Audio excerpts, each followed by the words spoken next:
Hi, Matt McAleer, President, Director of Private Wealth, Cumberland Advisors, May 10th, with Shaun Burgess, our crackerjack tax-free trader, also taxables every now and then. Every once in a while. Shaun's going to give us some information on what he saw interest rate-wise with bond movements this week. What do you got? Yeah, it was a much better week for munis than it was for Treasuries. We had munis down anywhere from 5 to 10 along the curve, depending on where you look. Treasuries finished largely flat. Remember, we had a really nice rally coming into about Tuesday.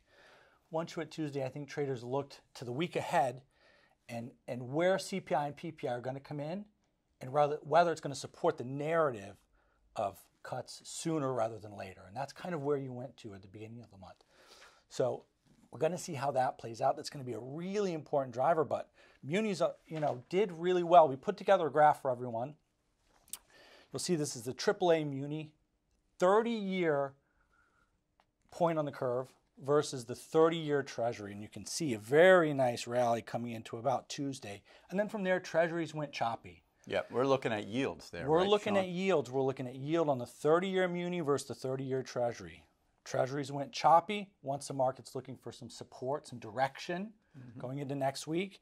Munis, on the other hand, saw a really nice, stable performance from there. A lot of that's largely driven by good demand, fund flows, which we talk about an awful lot. Right. 1.1 billion to the upside this week. So another good week of inflows really supporting munis.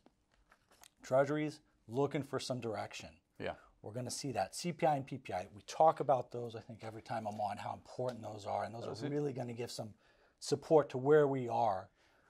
Big inflation gauges. One thing I like about how we approach the curve, the yield curve, and how we approach managing money is we don't overreact to every data point. We have a broad thought on where rates may or can trade. Now, that doesn't mean we're going to be right there.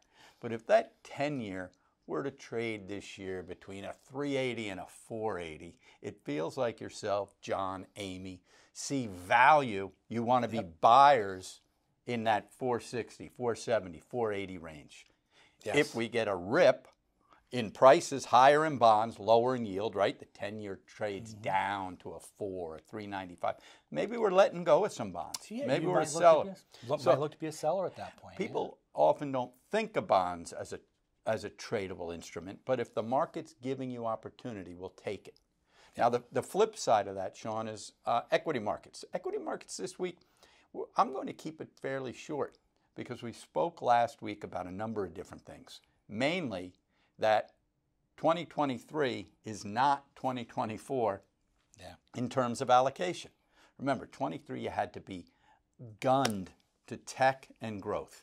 And any capital that wasn't in that narrow area, you still did okay, but you really had trouble keeping up with the benchmarks. You underperformed. Right?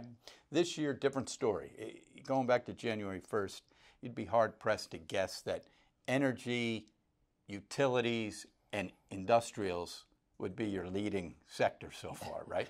It shows you how those narratives we talk about can change very quickly. Right. So you're getting paid to be somewhat diversified this year, although even within those sectors, large cap is still dominating mid and small.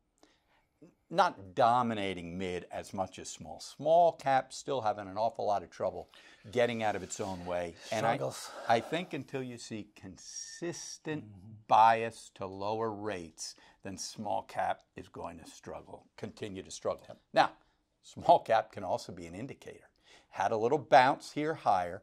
If that continues, maybe it's trying to signal that rates are under control. Right? We see in the market on our side that I think rates want to go lower. I think the market's really trying to get ahead of those Fed cuts. I mean, for the last year we've been talking, when is the Fed going to cut? The narrative changes to, 6 cuts.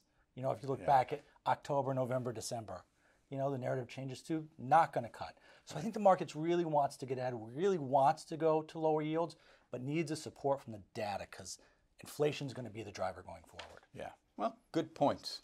In terms of what we'll be looking at next week, Shaun hit it on the head. Inflation data on the equity side. How do equities react to the inflation data.